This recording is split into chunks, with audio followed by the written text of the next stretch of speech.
할렐루야. 하나님의 은혜가 우리 가운데 함께하기를 예수의 이름으로 축원합니다. 우리 함께 인사하겠습니다. 반갑습니다. 환영합니다. 사랑합니다. 축복합니다.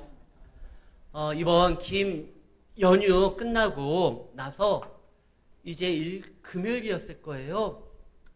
아침 8시 반쯤에 이제 출근을 준비하고 있는데 누군가가 저희 집 초인종을 누릅니다. 이 시간에 누가 나가보니까 어떤 분이 저에게 종말의 징조에 대해서 얘기할 게 있어서 가르쳐 주려고 왔다는 거예요. 딱 보니까 이단이에요. 우리 교회 명패가 우리 집 대문에 이렇게 붙어 있잖아요. 광주 평강교회. 근데 그걸 보고서도 온 거예요. 종말의 징조를 알려준다고. 그래서 됐습니다 하고 이제 거절을 했는데, 아니 정말 지금 일어나는 이 시대에 무엇인가 우리가 준비해야 된다라는 거예요.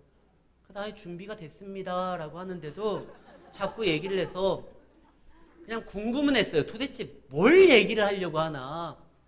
그래서 대화는 됐고 이제 전해주려고 하는 그 전도지요, 그거는 받았어요. 그래서 이제 집에서 이렇게 보니까 별 내용이 없어요. 이제 그 징조가 오는데 여기에서 벗어나기 위해서는 유월절을 지켜야 된다. 하나님의 성회라는 곳이에요. 이단들이 참 열심히 활동하고 움직여요. 예전에는 이단들이 자신의 정체를 숨긴 경우가 많았어요. 근데 요즘에는 당당하게 드러내요. 전략이 좀 바뀌었어요. 신천지도 이제 드러내고, 우리 푸른길 다니면은 여호와 증인이나 다른 여러 이단들이 활동하는 것을 보게 됩니다. 정부에서 왜 저 사람들 다 안 잡아가나 싶은데 안 잡아가요. 심지어 자기가 하나님이라고 떠들어도 미쳤다 이렇게 이야기할지언정 잡아가지는 않아요. 정부에서 언젠가 잡아갈 것을 기대할 것이 아니라 우리가 분별해야 될 지혜가 있어야 됩니다. 영혼을 도둑 맞으면 큰일 나는 거잖아요. 그래서 분별해야 돼요. 그의 말과 그의 행동에 대해서 그것이 과연 성경적인지 알아야 되는 것이에요. 가끔 가다가 이단이 가정을 파괴하고 사회적 혼란을 일으켜가지고 그래가지고 교주가 잡혀가는 경우는 있어요. 그러나 그들의 교리 때문에 잡아가지는 않아요. 종교의 자유가 있기 때문에. 그렇다고 해서 정부에서 그들을 잡아가지 않는다고 해서 그들의 사상이나 그들의 교리가 맞다라는 건 아니에요. 언제나 기준은요, 성경이에요.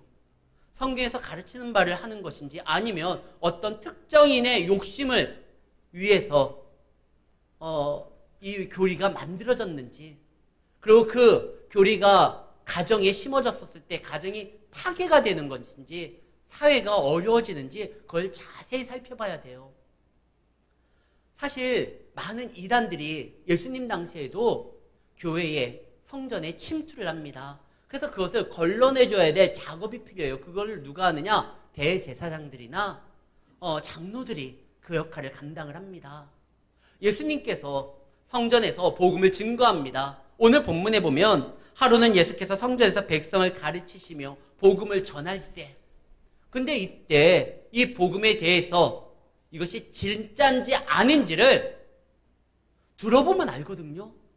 그래서 많은 사람들이 듣고 예수님이 하나님의 아들임을 고백하고 인정하면서 하나님 나라 올 것을 기대하면서 그 말씀 앞에 섭니다. 근데요, 대제사장들과 서기관들과 장로들이 와가지고 예수님에게 시비를 겁니다.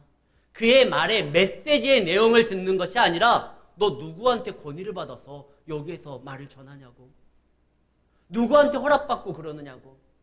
이 성전에 대한 모든 권한은, 그리고 관리할 책임은 우리에게 있는데 우리는 아론의 후손이고, 예수님 당시에 제사장은 사독 계열의 사람들이 했었습니다.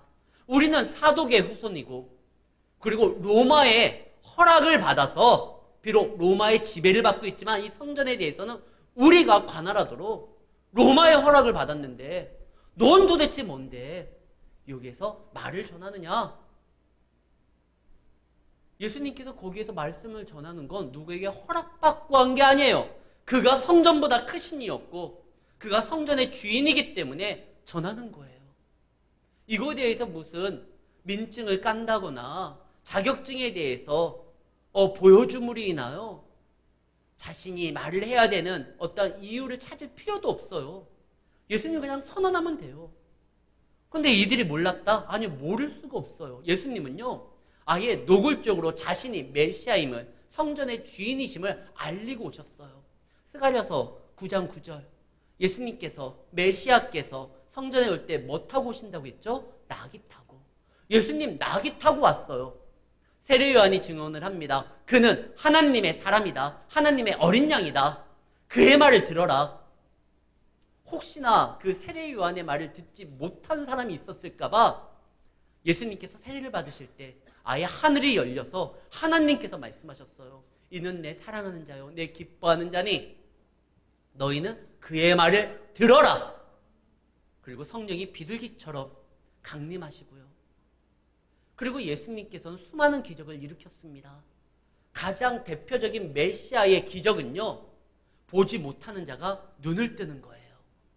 요한복음 9장에 보면 날 때부터 소경이 되어서 많은 사람들에게, 야, 저 사람은 태어날 때부터 눈이 멀었는데 그 부모의 죄 때문이냐?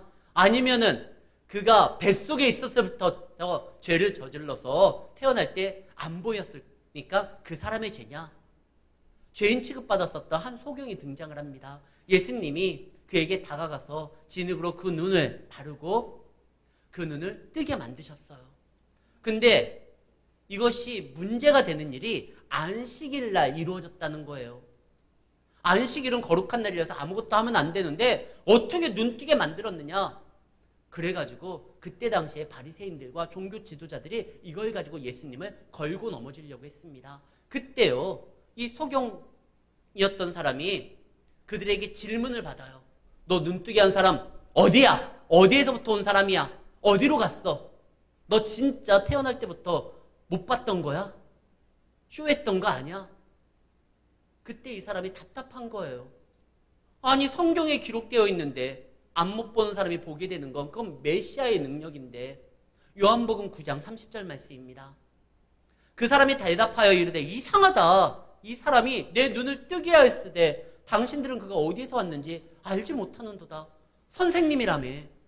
당신들은 성경에 대해서 권위 있는 사람들이라며. 어떻게 나도 아는데, 그가 메시아라는 걸 나도 아는데 당신들이 어디에서 그가 왔는지 모른단 말입니까?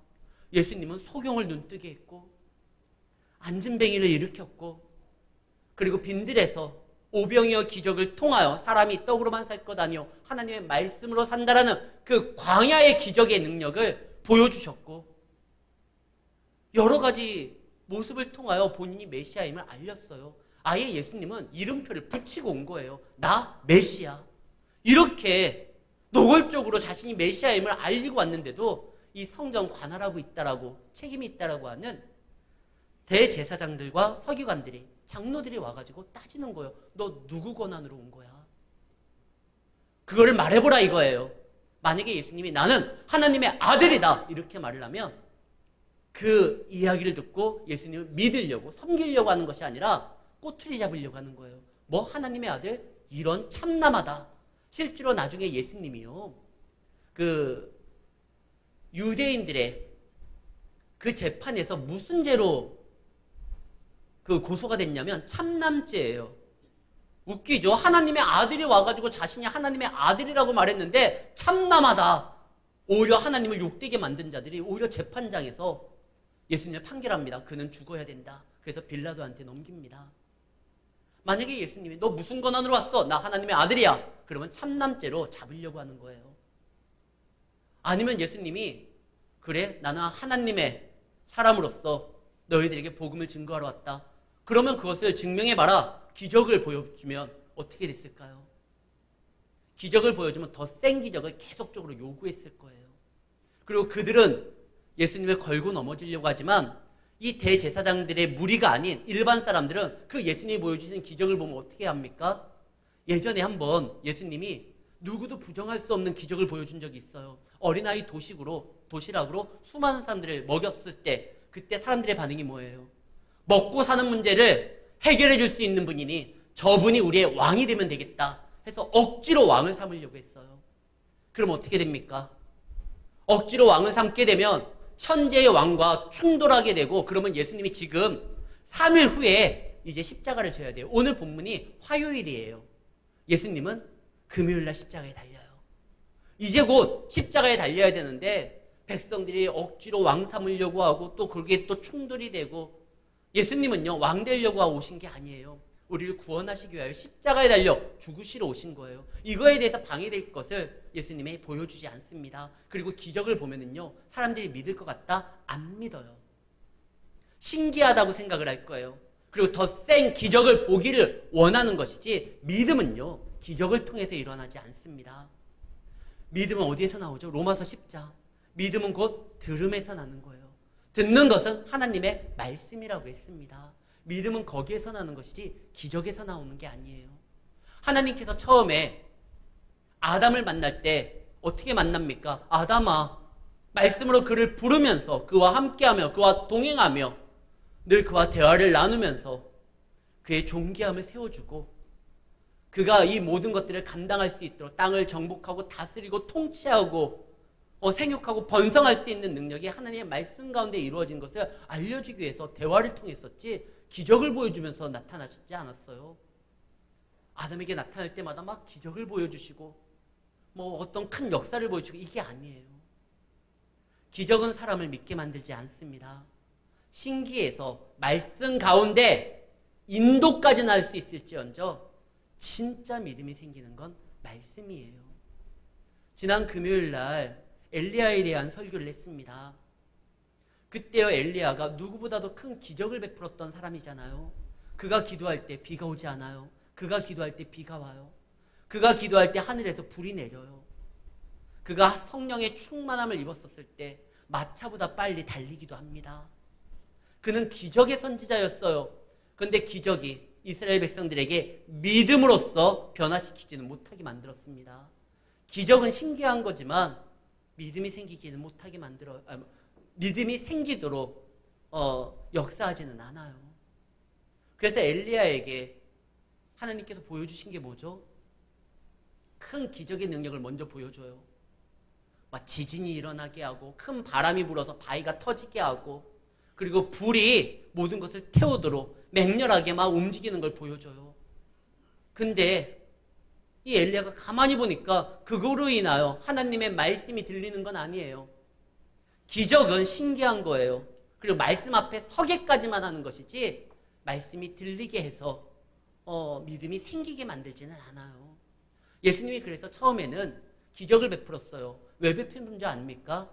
우리는 솔직히 말씀만으로 충만한데 말씀과 너무 멀어지고 말씀의 능력을 제대로 경험하지 못한 사람들은 이 말씀만으로는 이게 잘 하나님을 고백하고 하나님을 인정하지를 않아요. 예를 들면 모세예요. 모세가 어떤 사람입니까? 그의 어머니 요게벳을 통해 가지고 그가 이스라엘 사람이라는 것을 알게 되었어요. 비록 공주의 아들로서 자랐지만 그는 히브리 사람이요 이스라엘 사람입니다.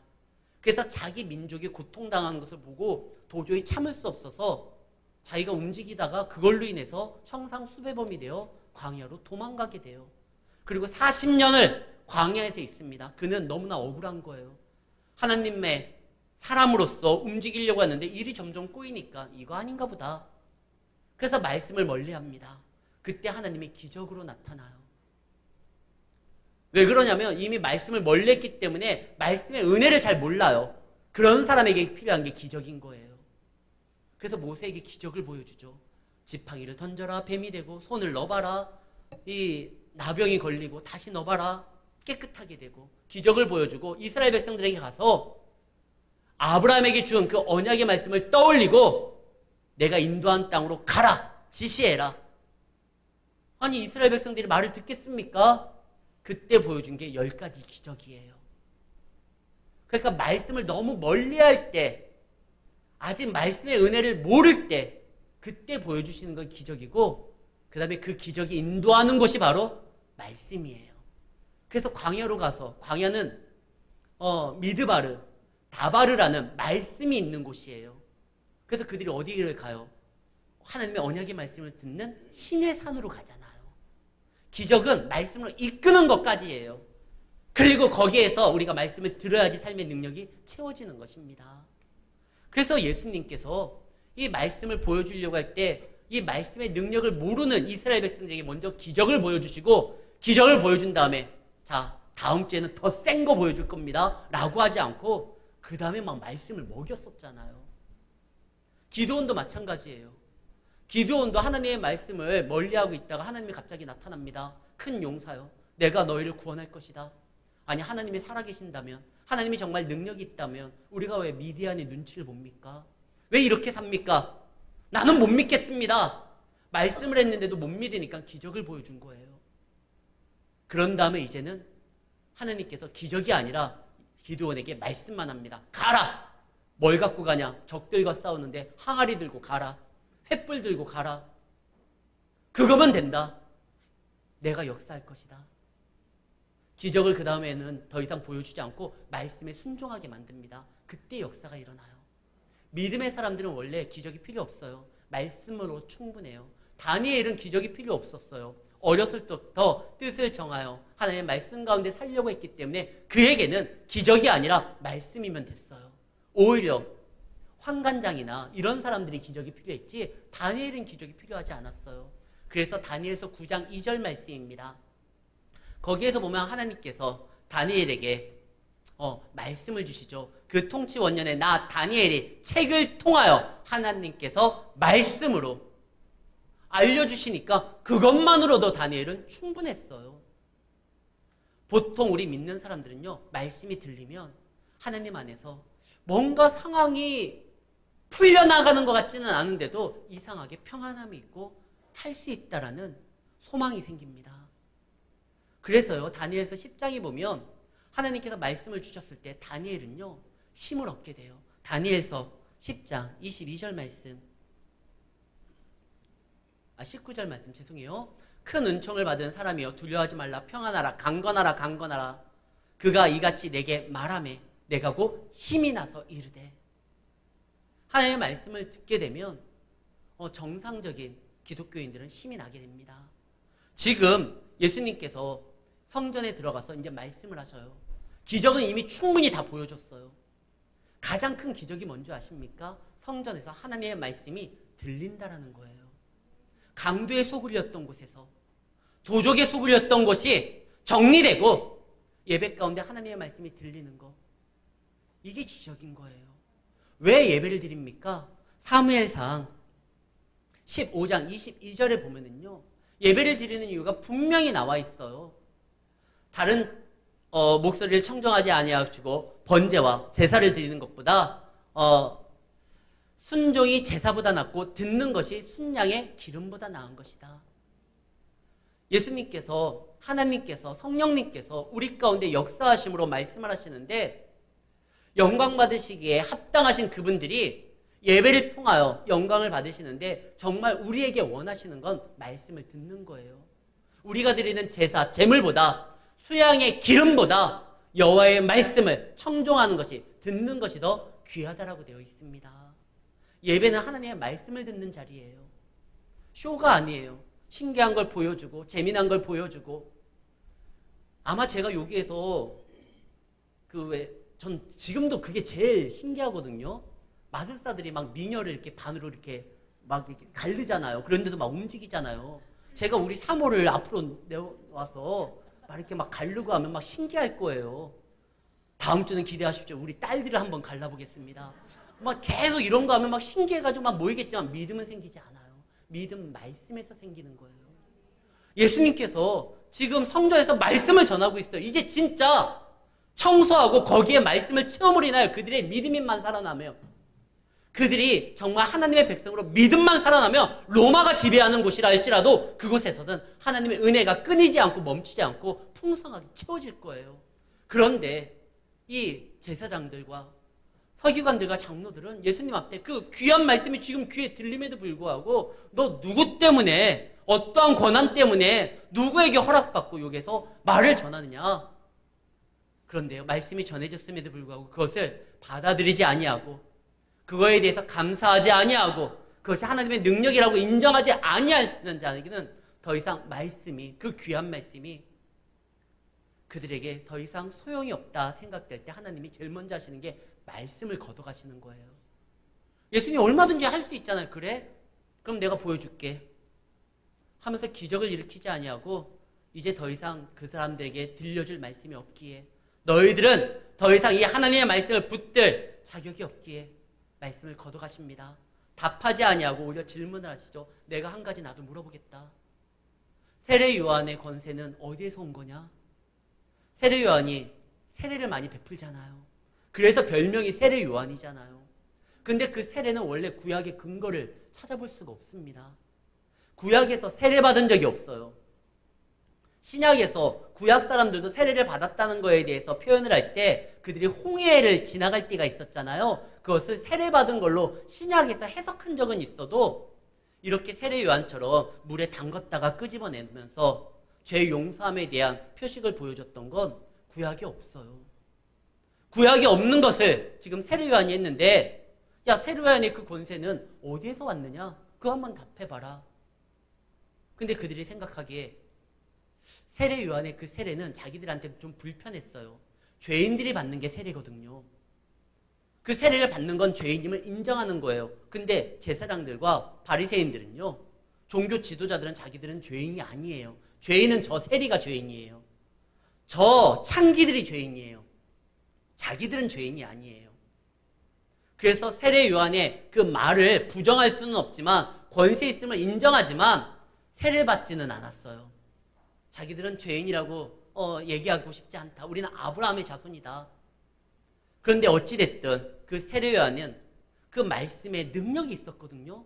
그 말을 듣는 사람들이 막 자복하고 회개하고 하나님의 말씀을 강구하기 시작하고, 그래서 많은 사람들이 그 세례 요한을 선지자라고 인정했습니다. 근데 이 사람들이 세례 요한은 선지자지, 그러니까 하나님으로부터 온 권세지 라고 말하면 예수님이 말씀할 거 아닙니까? 근데 왜 너희는 세례 요한의 증언을 믿지 않느냐? 그의 말을 왜 듣지 않느냐? 세례 요한이 말했습니다. 내 뒤에 오는 분이 진짜라고. 그 세례 요한이 하나님으로부터 한 권세라고 하면 그의 말을 듣고 나를 인정해야 되는데, 근데 예수님 인정하기 싫잖아요. 그래서 세례 요한은 하나님으로부터 온 권세가 아니다, 자기 혼자 그냥 떠드는 거다 라고 말하면 돌 맞아요. 백성들이 하나님의 사람으로 인정했으니까. 야, 우리도 알고 있는데, 소경도 알고 있고 어린아이들도 알고 있고, 저 죄인이라고 그동안 우리가 공식적으로 얘기했던 세리들도, 군인들도 세례 요한한테 나와가지고 물세례를 받았잖아요.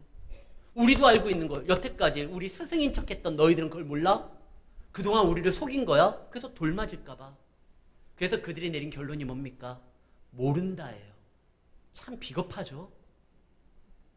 안다라고 자기들의 판단에서 얘기하거나 주체적으로 자기들이 소신 있게 발언하면 되는데 비겁한 사람들이에요. 이스라엘 백성들이 그동안 이런 비겁한 사람들의 지도를 받으면서 성전에서 제사를 드렸던 거예요. 그러니까 그 예배가 온전한 예배였겠어요? 우린 모른다. 그때 예수님도 말씀합니다. 그럼 나도 안 알려준다. 너희들 자신들의 어떠한 생각도 진실되게 말하지 못하는 너희들한테는 이 말을 들을 자격이 없다. 그래서 나도 말하지 않겠다. 사실 예수님은 그들에게 기회를 준 거예요. 세례 요한의 권세 너희들 부정할 수 없잖아. 그걸 인정하면 나를 믿어야 되는 거야. 나를 믿는 게 부끄러운 게 아니라 오히려 사망에서 생명으로 옮기고 너희들의 그 위치가 흔들리는 것이 아니라 이제 제대로 된 제사장으로서 백성들을 메시아로 인도하는, 그래서 살아있는 예배를 드릴 수 있는 그러한 기회를 얻는 건데, 근데 그 마지막 기회를 차버린 거예요. 그리고 예수님이 그들의 그런 모습을 비유로서 알려줍니다. 한 사람이 열심히 노력해서 포도원을 만들어요. 근데 그 포도원을 자신이 직접 경영하지 아니하고 일꾼들을 세웁니다. 그리고 그 사람은 먼 곳에 갑니다. 이제 시간이 지났습니다. 포도가 많이 수확이 됐었죠. 이 이야기를 알고 있었던 주인이 자기 종을 보냅니다. 주인이니까요. 그들은 소작농이니까 주인의 것을 돌려줘야 되잖아요. 이제 보내요. 보냈더니 그들이 때립니다. 맞고 왔던 아마 그 종이 주인한테 그 말을 했을 거예요. 주인님, 쟤들 정말 농부 맞아요. 얼마나 지독하게 저를 때리는지. 무슨 학교 일진 같고 아픈데 또 때리고 또 때리고 쟤들 농부 같지 않아요. 그래도 주인이 또 보내요. 뭔가 착오가 있었나 보다. 오해가 있었나 보다.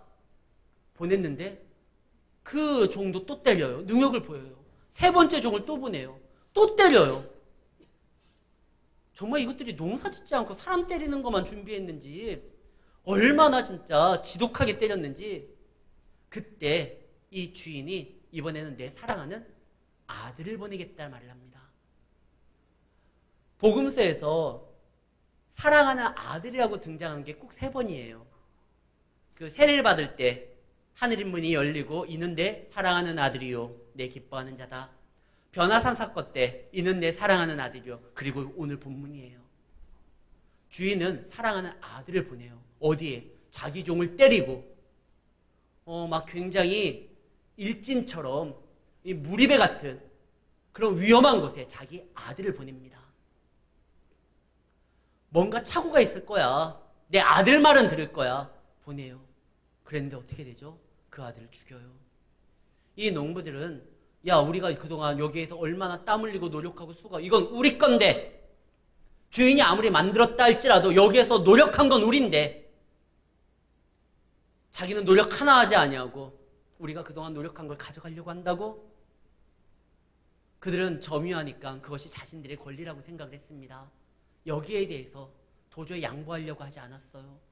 주인의 아들이 옵니다. 그를 죽이자. 그는 유일한 상속자니 그를 죽이면 이제 더 이상 주인이 자기의 소유권도 주장하지 못할 거다. 이거 내 거다 라고 생각을 한 거죠. 근데 더 놀라운 건 이 말이에요. 오늘 본문 밖에 19절 말씀에 보면 서기관들과 대제사장들이 예수의 이 비유가 자기들을 가리켜 말씀하시는 줄을 알고 이 비유의 내용이 자기들을 향한 거라는 걸 알아요. 자기들은 포도원, 농부라는 걸 알아요. 그리고 예수님은 그 주인의 아들이라는 걸 알았다는 거예요. 알면서도 그를 믿지를 않아요. 알지만 그들의 욕심이 자신들의 눈앞에 나타난 그 주인을 인정하기가 싫은 거예요. 왠지 빼앗기는 것 같기도 하고. 그래서 그 아들을 죽입니다. 그런데요, 정말 주인이 왜 오랜 기간 놔뒀다가 그들에게 종을 보내가지고 거기에서 수확한 거의 일부분을 요구를 했을까요? 포도가 탐나서요. 그들의 수고했던 거에 대해서 그 주인이 소유권을 주장하면서 이거 내 거니까 내 거 내 맘대로 할 텐데 그거 다 달라. 이런 건가요? 정말 포도에 어떤 소출이 필요하다고 하면 종을 보냈는데 종이 맞고 왔으면 야 쟤네들은 안 되겠다 싶어서 다른 포도원 만들면 돼요. 이 포도원 만든 게 농부들이 아니에요. 포도원 주인이에요. 포도원은 이 포도원을 만들 수 있는 실력도 있고 경험도 있어요. 만약에 포도가 필요하다고 하면 다른 곳에 새로 만들어도 돼요. 그리고 주인은 종들을 여러 번 보낼 정도로 많은 것을 가지고 있는 사람이에요. 그럼에도 불구하고 그가 이 포도원 농부들에게 새를 바치라고 하는 것은 주종의 관계를 기억하고 이 관계를 이어가자는 거예요. 주인이 정말 원하는 건 그 소출이 아니라 그 사람들이에요. 너희들과 나는 관계없는 사람이 아니라 내가 이렇게 놓은 거에 대해서 나의 명에 따라 움직이는 나의 사람이고 나와 함께할 사람이다. 정말 주인이 원한 건 그 사람들이었던 거예요. 그런데 이 사람들은 내 인생은 나의 것인데 왜 주인이 마음대로 이래라 저래라 해. 그래서 상속자까지 죽입니다. 사랑하는 성도 여러분, 주님께서 우리에게 다가오시는 것은 우리의 것에 대해서 당신의 지분을 인정하기를 원하시면서 내 것을 가져가기 위함이 아니에요. 너는 나의 사람이라는 거예요. 내가 만들어 놓은 세상에서 나의 명에 따라 살아가고 나를 인정함으로 인하여 나와 관계를 유지하고 나의 보호와 나의 도움을 받는 사람이라는 걸 알라는 거예요. 그것을 알고 인정하는 자에게는 주인의 보호함이 있고 주인과의 함께함이 계속적으로 이어지는 겁니다. 그런데 이 농부들은 그게 싫은 거예요. 사랑하는 성도 여러분, 주님께서 우리 삶에 오셔서 우리의 삶에 대해서 자신의 주인임을 인정하라고 하실 때 인정하는 게 맞아요. 그것을 인정하는 순간 내 삶이 사라지는 게 아니라고 제가 여러 번 설교할 때 말하잖아요. 주님을 인정하는 순간 내가 사라지는 것이 아니라 내가 더욱더 하나님 앞에 견고하게 세워집니다. 그리고 그 주인의 것을 차지하고 누릴 수가 있는 거예요. 사실 주인이 그 농부들에게 가져가는 것이 아니라 계속적으로 그곳에서 그것을 활용하고 사용하도록 인정해 주는 거예요. 단지 주인이 원하는 건 내가 주인이고 너희와 계속적으로 관계가 이어져가 있다는 것만은 인정하라는 것입니다. 그래야지만 그의 삶에서 그가 주인으로서 그들을 보호하고 지킬 수가 있는 거예요. 예수님은 말씀을 전하셨습니다. 성전에서 말씀을 전하심으로 인하여 그 제사장들이 그동안 잘못했던 걸 청산하고 제대로 된 예배를 드릴 수 있도록 기회를 준 거예요. 그들이 그것만 붙잡았으면 예수님과 대적하는 자가 아니라 항상 말씀을 가장 가까이에서 듣고 그 말씀의 능력을 경험하는 사람으로서 살아갈 수 있었는데 그걸 못한 거예요. 사랑하는 성도 여러분, 주님이 우리 가운데 오셨습니다. 그리고 말씀하셨습니다. 기적보다 더 큰 기적이 그 사랑하는 주님의 말씀을 우리가 듣고 그 말씀을 나의 능력으로 소유할 수 있다는 것이에요. 이 말씀을 붙들고 살아가시기를 바랍니다. 말씀이 인도되는 데까지 나아가시면 말씀이 길을 열고 주의 말씀은 내 발의 길이요 내 길의 등불이라고 말을 했어요. 그가 어둠을 해야 물리치고 우리의 삶을 바르게 그분이 원하고 뜻하는 방향, 그게 뭐냐? 우리를 존귀하게 만드는 거예요. 그 길에 우리가 서게 되고 그 하나님의 능력을 내 삶 가운데 채울 수 있다는 사실을 기억하고 하나님 안에서 아는 것에 대해서 멈추지 말고 믿는 것까지 나아가 하나님의 말씀으로 늘 승리하는 우리 성도님들이 되시기를 예수의 이름으로 축원합니다.